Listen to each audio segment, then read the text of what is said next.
तो पिछली बार हम लोगों ने इलेक्ट्रॉन की एक नई कहानी सुनी जिसमें कि इलेक्ट्रॉन को एक वेव के रूप में प्रेजेंट किया गया लुइस डी ब्रोगली के द्वारा। और ये सब हम लोगों ने बातें की कि जब उन्होंने अपनी पीएचडी थीसिस लिखी 1924 में, तब तक काफ़ी कुछ चीज़ें क्वांटम की आ चुकी थी, प्लैंक्स रेडिएशन लॉ से शुरू हो करके और बोर्स का मॉडल, हाइड्रोजन एटम का, सारी चीज़ें आ चुकी थी, फोटो इलेक्ट्रिक इफेक्ट।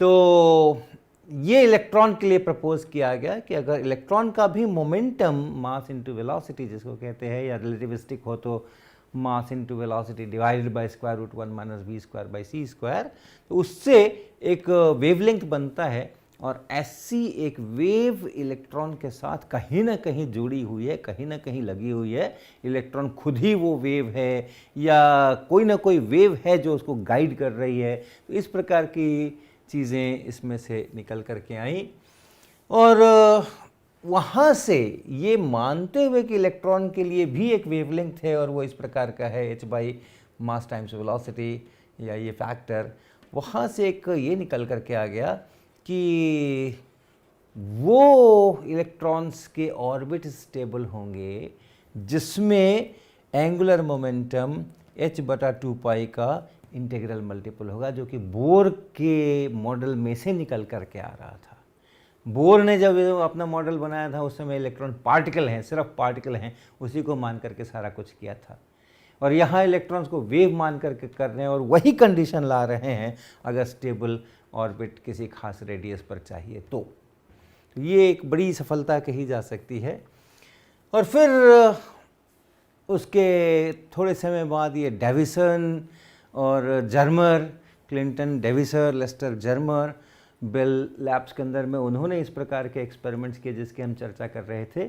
हालांकि इनको इस डी ब्रोगली की थीसिस का कोई ज्ञान नहीं था या उसको ले करके और प्लान करके और ऐसे एक्सपेरिमेंट्स नहीं किए थे उन्होंने। वो बहुत सिंपल एक्सपेरिमेंट्स थे। सिंपल यानी कि उनका एक जो एम था वो दूसरा था कि वो मेटल के सरफेस पे इलेक्ट्रॉन्स डाल करके और फिर वो इलेक्ट्रॉन्स कैसे वो डिफ्यूज़ रिफ्लेक्शन होता है, किधर किधर जाते हैं, तो उससे कुछ एटम्स के स्ट्रक्चर के बारे में कुछ पता चले। इसके लिए 1921 वगैरह से उनके एक्सपेरिमेंट्स चल रहे थे। तो फिर मैंने जैसा आपको बताया वो वैक्यूम ब्रेक हो गया और उसके कारण से ऑक्सीडेशन हो गया और बाद में उसको रिक्रिस्टलाइज किया गया, हीट ट्रीटमेंट दिया गया, जिससे कि वो जो पोली क्रिस्टलाइन मटेरियल थे, छोटे छोटे क्रिस्टलाइट थे उस निकल के अंदर में, उसकी जगह पर बड़े बड़े लार्ज सिंगल क्रिस्टल्स बने। और फिर जब ये एक्सपेरिमेंट दोबारा शुरू किया गया तब कुछ अलग ढंग के पीक्स नजर आए जो कि अब तक नहीं नजर आ रहे थे और इन लोगों को वो समझ नहीं आ रहा था कि वो पीक्स कहाँ से आ रहे हैं। तो उस समय में भी उन्होंने इस की चर्चा फिर आगे किसी कॉन्फ्रेंस के अंदर में की और उन सब डिस्कशंस में से तब निकल करके आया कि ये तो शायद डी ब्रोगली वाला वेवलेंथ नज़र आ रहा है, यहाँ पे वेव्स नज़र आ रही हैं, ये जो पीक्स आ रहे हैं वो उसके कारण से आ रहे हैं। तो मैं थोड़ी सी चर्चा करूं कि वो क्या पीक्स हैं और वो क्यों आने चाहिए अगर वेव्स होती हैं तो, और फिर इस एक्सपेरिमेंट पर हम वापस निकल आते हैं। एक बहुत स्टैंडर्ड प्रक्रिया है जिसको हम कहते हैं एक्सरे डिफ्रैक्शन, और उस एक्सरे डिफ्रैक्शन का प्रयोग बहुत सारे मटेरियल साइंटिस्ट, केमिस्ट्री के लोग, फिजिक्स के लोग इस बात को जानने के लिए करते हैं कि किसी दिए हुए सॉलिड के अंदर में एटम्स कैसे किस रेगुलरिटी में सजे हुए हैं। तो एक उदाहरण के लिए अगर हम सोचें कि यहाँ एक एटम है, यहाँ एक एटम है, यहाँ एक एटम है, ऐसे एटम सजे हुए बराबर बराबर दूरी के ऊपर, मेरे चित्र में हो सकता है वैसा नहीं लग रहा हो, बराबर बराबर दूरी पर ऐसे एटम सजे हुए हैं। मैं केवल बोर्ड पर बना रहा हूँ, जबकि सॉलिड के अंदर पूरे 3 डायमेंशन के अंदर में वो बटे होते हैं। लेकिन आप जस्ट कल्पना करें कि इसी तरह से सोचें कि यहाँ पूरा एक इस तरफ को निकलेंगे तो फिर से आपको इतनी इतनी दूरी के ऊपर एटम्स हैं, यहाँ एटम्स हैं, यहाँ एटम्स हैं। तो एक प्लेन है ये, एटम्स का एक पूरा प्लेन है ये, और फिर ये दूसरा प्लेन है ये एटम्स का, ये तीसरा प्लेन है, चौथा प्लेन है, इस तरह से प्लेन्स हैं। तो ऐसे में अगर आप इस पर एक एक्सरे डालें, एक एक्सरे डालें इसके ऊपर, और ये जो प्लेन है, इस प्लेन से इसका एंगल कुछ थीटा बनता हो, और इसका एक सिमेट्रिक रिफ्लेक्शन सोचें इस डायरेक्शन में, ऐसे ये भी एंगल थीटा बनता हो। तो ऐसा होता है कई बार कि किसी खास थीटा के लिए ये जो क्रिस्टल है, ये जो प्लेन्स हैं एटम्स के, ये काफ़ी स्ट्रॉन्ग एक्सरे को रिफ्लेक्ट करते हैं, और किसी दूसरे थीटा पर आप जाएं तो वो रिफ्लेक्शन नहीं होता है, नेग्लिजिबल होता है। तो ऐसा इसलिए होता है कि ये जो एक्सरेज हैं, ये वेव्स हैं, ये मिरर के ऊपर लाइट जा रही है वो वाला नहीं है, ये वेव्स हैं, ये एक्सरे जो हैं वो इलेक्ट्रोमैग्नेटिक वेव्स हैं, और वो वेव्स आके गिर रही हैं, और वो इधर की तरफ उस वेव का एक पार्ट जा रहा है। और यही वेव अगर नीचे उतरती है और इस प्लेन से रिफ्लेक्ट होती है, इस प्लेन से अगर रिफ्लेक्ट होती है, तो फिर वो इसके पैरेलल कुछ ऐसे जाती है, और तब ये इसी तरह से बहुत सारे प्लेन्स हैं, और सभी प्लेन से ऐसे इस तरह से जाएंगी। मैंने बहुत दूर दूर बनाया है, लेकिन वो नज़दीक नज़दीक काफ़ी होते हैं, एंगस्ट्रॉम्स का सेपरेशन लगभग ऑर्डर होता है इनके बीच का। तो यानी बहुत सारे बीम्स ऐसे इस प्लेन से, इस प्लेन से, इस प्लेन से, इस प्लेन से इसका डिवीज़न हो रहा है। एक पार्ट यहाँ चला गया, एक पार्ट यहाँ चला गया, एक पार्ट वहाँ चला गया, और चूंकि इसी का डिवीज़न हो रहा है, तो जो फेज रिलेशनशिप है वेव का, वो कितना एक्स्ट्रा पाथ चल रहे हैं वहाँ से डिटरमाइन होता है। और जो इसके और इसके बीच का फेज डिफरेंस है या पाथ डिफरेंस है, वो 2d साइन थीटा ऐसा निकल करके आता है, पाथ डिफरेंस। इसी को आप 2 पाई बाय लैम्डा से मल्टीप्लाई करेंगे तो उससे फेज डिफरेंस भी बनेगा। तो ये जो पाथ डिफरेंस है कंसेक्यूटिव प्लेन्स से रिफ्लेक्टेड वेव्स के, ये पाथ डिफरेंस अगर वेवलेंथ का इंटीग्रल मल्टीपल हो जाए, n लैम्डा हो जाए, n टाइम्स लैम्डा हो जाए, जहां ये एक इंटीजर है, तब ऐसी हालत में कंस्ट्रक्टिव इंटरफेरेंस,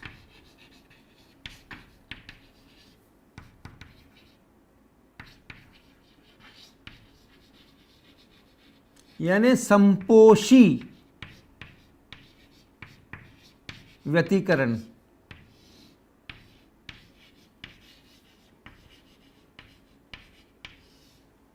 ऐसा। और तब उस डायरेक्शन के लिए जो बीम होगी वो इंटेंस होगी, उसकी इंटेंसिटी ज़्यादा होगी। तो इस कारण से एक, और ये डी क्या है, ये डी इस प्लेन की और इस प्लेन के बीच का ये सेपरेशन है, एक प्लेन से दूसरे प्लेन के बीच का जो सेपरेशन है वो ये डी है। तो इस डी से और जो एक्सरेज आ रही हैं, उस एक्सरे की जो वेवलेंथ है, उस वेवलेंथ से ये डिटरमाइन होगा कि किस थीटा के ऊपर आपको मैक्सिमम रिफ्लेक्शन मिलेगा।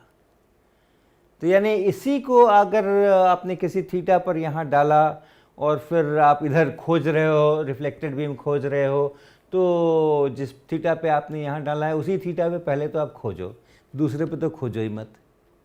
और उस पर मिलेगी कि नहीं मिलेगी, इंटेंसिटी कितनी मिलेगी, ये इस बात पे निर्भर करेगा कि जिस थीटा के लिए आप वो ढूंढ रहे हो, तो 2d साइन थीटा वो वेवलेंथ का इंटीग्रल मल्टीपल है या नहीं है। अगर इंटीग्रल मल्टीपल है तो आपको ज़्यादा इंटेंसिटी मिलेगी, अगर नहीं है तो इंटेंसिटी कम हो जाएगी। और अगर ज़्यादा ही हो गया और वो λ/2 का ऑड मल्टीपल हो गया तो इंटेंसिटी मिलेगी ही नहीं। तो उस प्रकार की चीज़ें इसमें से निकल करके आती हैं। लेकिन एक और भी मज़े की बात है इसमें कि भले ही ये एटम्स ऐसे सजे हुए हैं और हम कह रहे हैं कि ये देखो एक प्लेन एटम्स का बन गया, ये दूसरा प्लेन बन गया या तीसरा प्लेन बन गया, इस प्लेन से ये रिफ्लेक्टेड वेव आई, उस प्लेन से reflected wave I, and so on. लेकिन ये प्लेन्स जो हैं ये हमारे द्वारा इमेजिन्ड प्लेन्स हैं, वहाँ तो एटम्स हैं। अब इसी के अंदर में अगर इस तरह से एटम्स हैं, इस तरह से अगर एटम्स हैं और हम कहते हैं कि ये एक प्लेन बन गया, तो सही में बन गया, बिल्कुल सही बात है। और उन प्लेन्स का जो कंसेक्यूटिव प्लेन्स हैं, एक दूसरे के ठीक बाद वाले प्लेन्स हैं, उनके बीच का कुछ सेपरेशन डी भी हो गया। लेकिन हम ये भी तो कल्पना कर सकते थे कि ये एटम, ये एटम, ये एटम, ये एटम और इसी तरह से इसके सामने वाले, इसके सामने वाले, इसके सामने वाले, उनको मिला दें तो वो भी तो सारे एटम्स एक प्लेन पर हैं, क्योंकि वहां प्लेन तो है नहीं, वहां तो खाली एटम एटम एटम एटम है। प्लेन तो हम अपने ऐसे इमेजिन कर रहे हैं, तो हमने यहाँ पर ऐसे लाइनें डाली हैं, ऐसा प्लेन इमेजिन किया है एटम से होकर के गुजरने वाला, ये सारे एटम्स इस प्लेन पर हैं। लेकिन ये जो सारे एटम्स हैं, ये सारे एटम्स हैं और इसी के सामने वाला, इसके सामने वाला, इसके सामने वाला, इसके सामने वाला, इस तरह है, उनका भी अपना एक प्लेन बना है। और उसमें भी आप पैरेलल पैरेलल खींच सकते हो। एक ये प्लेन बना है, एक ये प्लेन बना है, एक ये प्लेन बना है, ये प्लेन बना है, तो ऐसे भी प्लेन बने हैं। और ऐसे वाले प्लेन ले लें तो ये जो डी है ये डी अलग है और ये जो डी है ये डी अलग है। इसी में अगर आप ऐसा ऐसा कर दें और तब उनके बीच का इंटरप्लेनर सेपरेशन खोजें तो वो डी अलग होगा। तो हम ऐसे भी कह सकते थे कि जो हमारी वेव आ रही है, जो एक्सरेज आ रहे हैं, वो इन प्लेन्स के ऊपर पड़ रहे हैं और ये एंगल थीटा बन रहा है और इधर हम इसी थीटा के ऊपर यहाँ ढूंढ रहे हैं, यहाँ हम ढूंढ रहे हैं। और अगर 2d साइन थीटा बराबर n लैम्डा हो जाए विथ दिस d, इस वाले d के साथ में, तो हमें फिर स्ट्रॉन्ग पीक मिलेगी। तो यानी एक ही क्रिस्टल में कई सारे d हो सकते हैं। यहाँ कुछ अलग डी है, यहाँ कुछ अलग डी है। हम अपनी लाइनें कुछ और प्रकार से भी डाल सकते थे, वो भी प्लेन्स बन जाते, पैरेलल प्लेन्स बन जाते। तो हम वहाँ से इस डी को निकाल सकते हैं और वो बहुत सारे डीज मिल सकते हैं उस सेम क्रिस्टल के लिए, सेम अरेंजमेंट के लिए। और हर डी के साथ में हम वेवलेंथ तो सेम है, एक्सरे तो वही आ रही है, एक्सरे तो वही आ रही है और यहाँ पे ये डी अलग अलग है। और साधारणतः n बराबर 1 से ही हमें ठीक ठाक इंटेंसिटी मिलती है, x बराबर 2, 3 वगैरह से मिलती नहीं है, तो ये भी फिक्स्ड ही समझ लो आप। तो चूंकि कई सारे डी हो सकते हैं तो कई सारे थीटा भी हो सकते हैं, लैम्डा सेम है। यानी अगर आप उस क्रिस्टल के ऊपर और ढूंढो कि किस थीटा के ऊपर रिफ्लेक्शन हुआ, किस थीटा पे रिफ्लेक्शन हुआ, तो आपको कई सारे पीक्स मिल सकते हैं। उन्हीं पीक्स से हम लोग आइडेंटिफाई करते हैं कि ये बॉडी सेंटर्ड क्यूबिक क्रिस्टल है या ये हेक्सागोनल क्लोज्ड पैक्ड क्रिस्टल है। तो जो अंदर की पूरी रचना है कि एटम्स कैसे कैसे सजे हुए हैं, वो इस एक्सरे डिफ्रैक्शन के माध्यम, इसको एक्सरे डिफ्रैक्शन कहते हैं हम, एक्सरे डिफ्रैक्शन के माध्यम से हम पता करते हैं। ये स्टैंडर्ड टेक्निक है, ये स्टैंडर्ड टेक्निक है। सारे फिजिक्स के लोग, केमिस्ट्री के लोग, मटेरियल साइंस के लोग, जिनको ये जानना होता है कि सॉलिड में एटम्स कैसे सजे हुए हैं, इसका सहारा लेते हैं। अब हम वापस अपने डेविसन जर्मर एक्सपेरिमेंट्स के ऊपर आते हैं, जिसके अंदर कि वो निकल है और निकल का वो क्रिस्टल बन गया है और उस क्रिस्टल से जब उन्होंने बीम डाली है तो परपेंडिकुलर क्रिस्टल का एक्चुअल सरफेस है, उस सॉलिड का जो एक्चुअल ये सरफेस है, सरफेस उसके परपेंडिकुलर उन्होंने वो अपने इलेक्ट्रॉन्स डाले हैं। ऐसा ये इलेक्ट्रॉन्स डाले हैं और उनको किसी खास एंगल के ऊपर स्ट्रॉन्ग इलेक्ट्रॉन्स की बीम मिली है, पीक मिला है।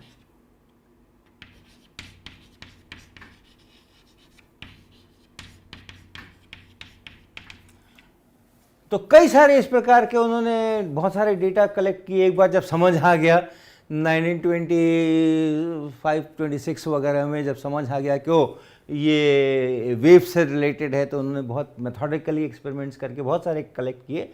लेकिन एक जो बहुत प्रसिद्ध डेटा है वो है कि जब उन्होंने 54 इलेक्ट्रॉन वोल्ट इतनी एनर्जी के इलेक्ट्रॉन्स डाले,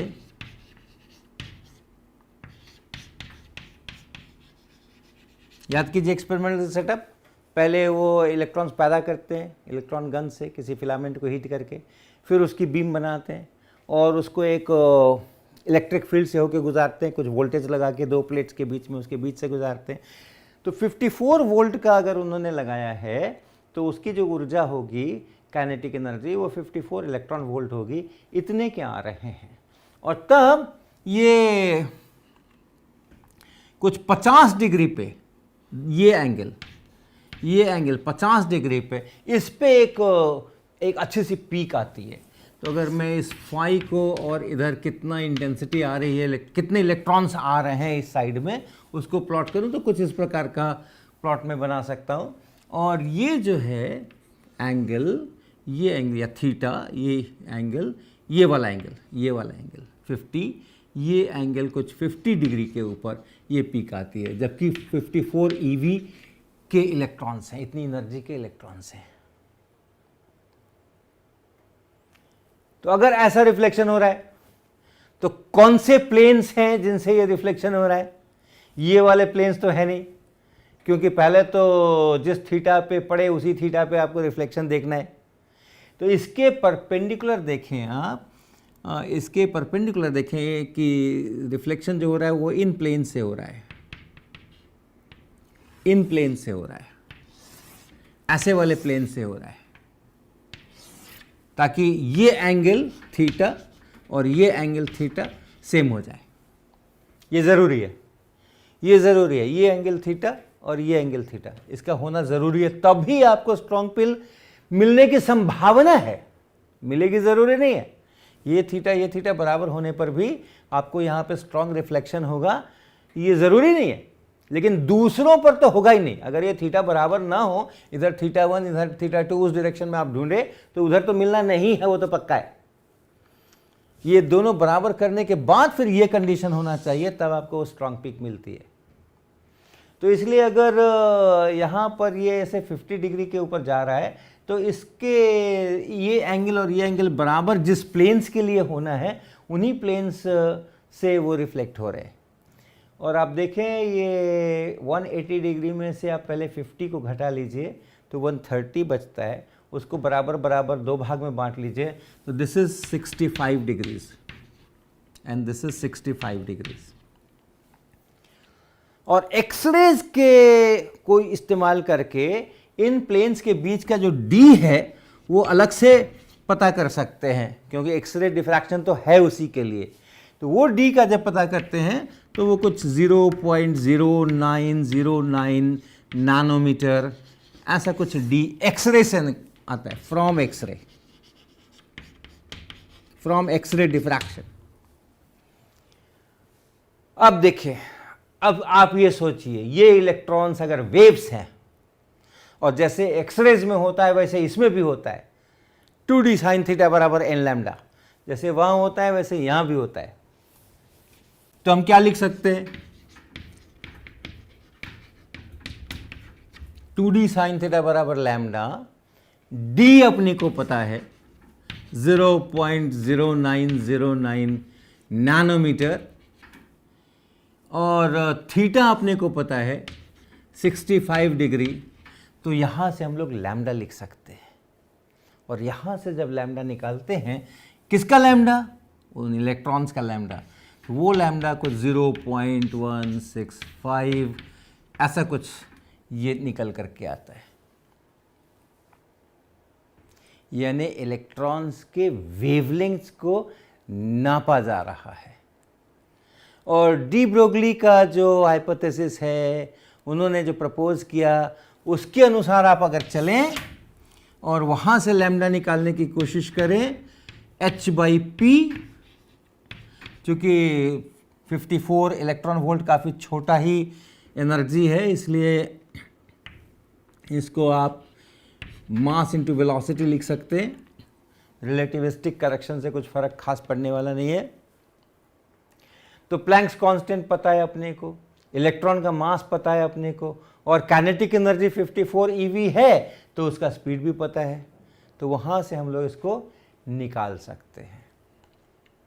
और वो जब निकालते हैं 54 eV के लिए, मैं थोड़ा सा प्रोसेस भी कर देता हूँ कि कैसे आप आसानी से ये कैलकुलेशन कर सकते हो।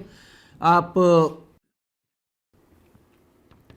ये C से पहले तो ऊपर नीचे गुणा कर दो, काइनेटिक एनर्जी के टर्म्स में इसको लिखने की कोशिश करते।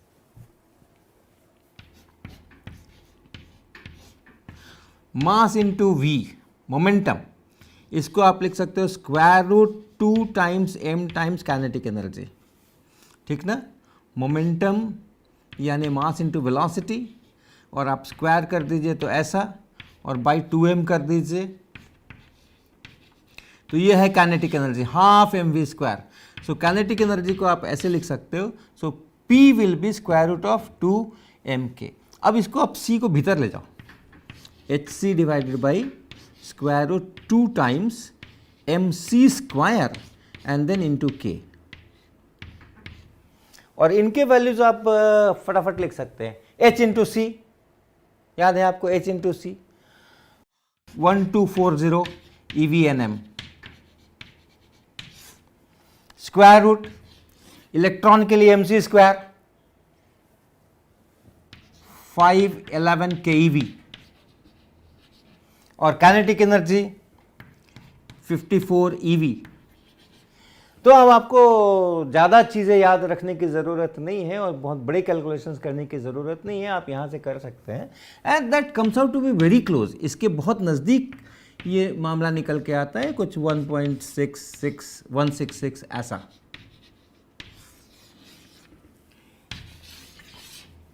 तो यानी इस एक्सपेरिमेंट से हमने न केवल ये दिखाया, डेविसन जर्मर ने न केवल ये दिखाया कि इलेक्ट्रॉन्स जब आते हैं और क्रिस्टल पर पड़ते हैं तो एक पार्टिकल की तरह रिफ्लेक्ट नहीं होता, वो phase differences, constructive interference, destructive interference, वो चीज़ें होती हैं, वो डिसाइड करती हैं कि इलेक्ट्रॉन किस दिशा में पाया जाएगा।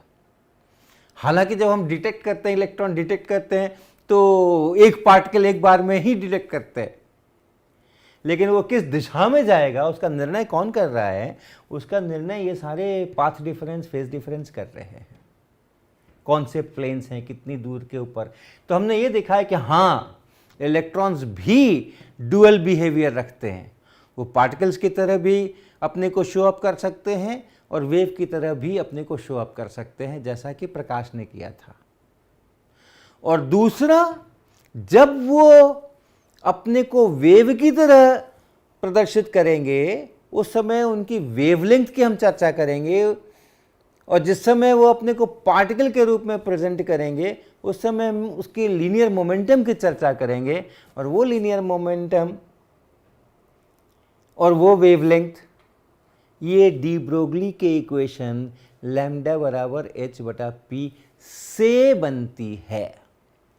तो ये चीज़ें इसमें से निकल करके आती हैं, और डी ब्रोगली के हाइपोथेसिस को एक्सपेरिमेंटली यहाँ से प्रूव किया गया, यहाँ से देखा गया।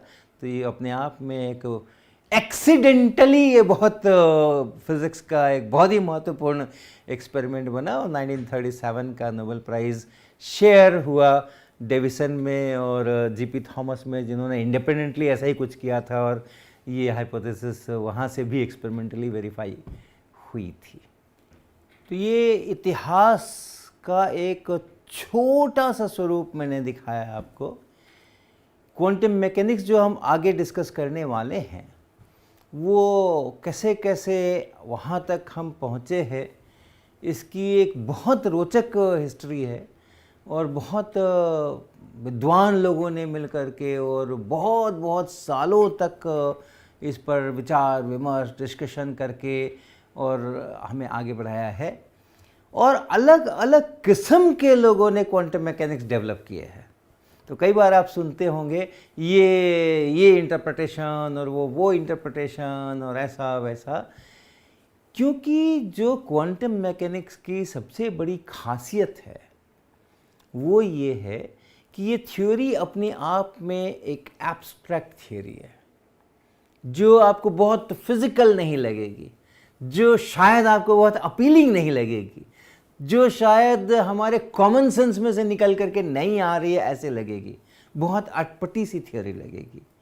लेकिन इस अटपटी सी थ्योरी के कैलकुलेशंस से हम अपने उन एक्चुअल वास्तविक एक्सपेरिमेंट्स के रिजल्ट्स को समझ पाते हैं जो हम टेबल पर करते हैं, जो हम प्रकृति में देखते हैं। तो यानी ये जो एक बीच की कहानी है, ये कहानी है, ये कहानी हम बनाते हैं, ये कहानी हम गढ़ते हैं, लेकिन ये कहानी ऐसी होनी चाहिए कि ये कहानी उन परिणामों को दे जो कि सचमुच प्रकृति के अंदर में होती है। तो इलेक्ट्रॉन्स के बारे में, मटेरियल पार्टिकल्स के बारे में हम इस कोर्स में इन्हीं की चर्चा करेंगे अब ज़्यादा। इन पार्टिकल्स के बारे में ये एक यहाँ से ग्रहण करने का संदेश है कि वो पार्टिकल के रूप में हैं। हम जब उन्हें डिटेक्ट करेंगे तो एक पार्टिकल के रूप में डिटेक्ट करेंगे। उनका एक निश्चित द्रव्यमान होगा, मास होगा, एक निश्चित मास होगा। उसको हम एक निश्चित एनर्जी दे सकते हैं, उसको हम एक निश्चित मोमेंटम दे सकते हैं, लीनियर मोमेंटम दे सकते हैं। और वही पार्टिकल वेव के रूप में भी अपने को प्रेजेंट करेगा, और वेव के जो इंटरफेरेंस के, डिफ्रैक्शन के रूल्स हैं वो भी वहाँ पर लागू होंगे। लेकिन ये वेव होगी क्या? एक बहुत बड़ा सवाल ये मन में उपजता है कि अगर इलेक्ट्रॉन्स वेव्स हैं तो वो वेव्स किस चीज़ की वेव है? जब हम कहते हैं लाइट वेव है तो हम कहते हैं इलेक्ट्रिक फील्ड है और मैग्नेटिक फील्ड है। इलेक्ट्रिक फील्ड वैरी करता है टाइम के साथ, स्पेस के साथ, तो हम कुछ कॉस के एक्स माइनस ओमेगा टी वगैरह वगैरह लिखते हैं। लेकिन हमें पता है वो क्या चीज़ है। वो इलेक्ट्रिक फील्ड है, वो मैग्नेटिक फील्ड है। जब हम साउंड वेव की बात करते हैं तो हम कहते हैं हाँ, हवा में या माध्यम में जो प्रेशर है, उसका जो प्रेशर है वो फ्लक्चुएट करता है, वो एवरेज से कम ज़्यादा होता है। तो हमें पता है कि जब हम लिखते हैं साउंड वेव तो हम क्या लिख रहे हैं? हम प्रेशर लिख रहे हैं। P बराबर पी नॉट कॉस के एक्स माइनस ओमेगा टी। तो वो वेव जब लिखते हैं तो एक डेफिनेट फिजिकल क्वांटिटी होती है जिसके टर्म्स में वो वेव होती है, जिसका वेरिएशन हम टाइम में देखते हैं, जिसका वेरिएशन हम स्पेस में देखते हैं। लेकिन इलेक्ट्रॉन्स के लिए जो हम वेव लिखने जाएंगे और वहाँ से जो हमारी थ्योरी डेवलप होगी, जो श्रोडिंगर ने थ्योरी डेवलप की इस डिवीज़न जर्मर एक्सपेरिमेंट आने के कुछ साल, 2 साल के बाद से शुरू हुई वो थ्योरी, वो जो ब्रांच क्वांटम मैकेनिक्स का निकला। कई सारे ब्रांचेज हैं, बहुत प्यारे प्यारे ब्रांचेज हैं, लेकिन हम लोग फॉलो करेंगे श्रोडिंगर वाले ब्रांच को। तो उसमें जो वेव है इलेक्ट्रॉन से लगी, उसमें जो वेव है, जो वेव इलेक्ट्रॉन को रिप्रेजेंट करती है, वो वेव क्या है? वो इलेक्ट्रिक फील्ड है, मैग्नेटिक फील्ड है, प्रेशर है, डेंसिटी है, क्या है वो? कौन सी फिजिकल क्वांटिटी है? तो इसका उत्तर मिलने वाला है कि वो कोई फिजिकल क्वांटिटी नहीं है, वो एक मैथमेटिकल क्वांटिटी है, इमेजिनरी क्वांटिटी है। लेकिन वो इमेजिनरी क्वांटिटी हमारे रियल वर्ल्ड के साथ में और बिल्कुल गुत्थम गुत्था रहेगी। वही इमेजिनरी क्वांटिटी, वो वेव जिसके लिए हम कह नहीं सकते हैं कि ये है क्या चीज़, फिजिकल एंटिटी क्या है इसमें, वही वेव हमारे एक्चुअल एक्सपेरिमेंट्स को, हमारे एक्चुअल नेचर में जो फेनोमेना हो रहे हैं उनको वो डिस्क्राइब करेगी। ये क्वांटम मैकेनिक्स की बहुत बड़ी खासियत है।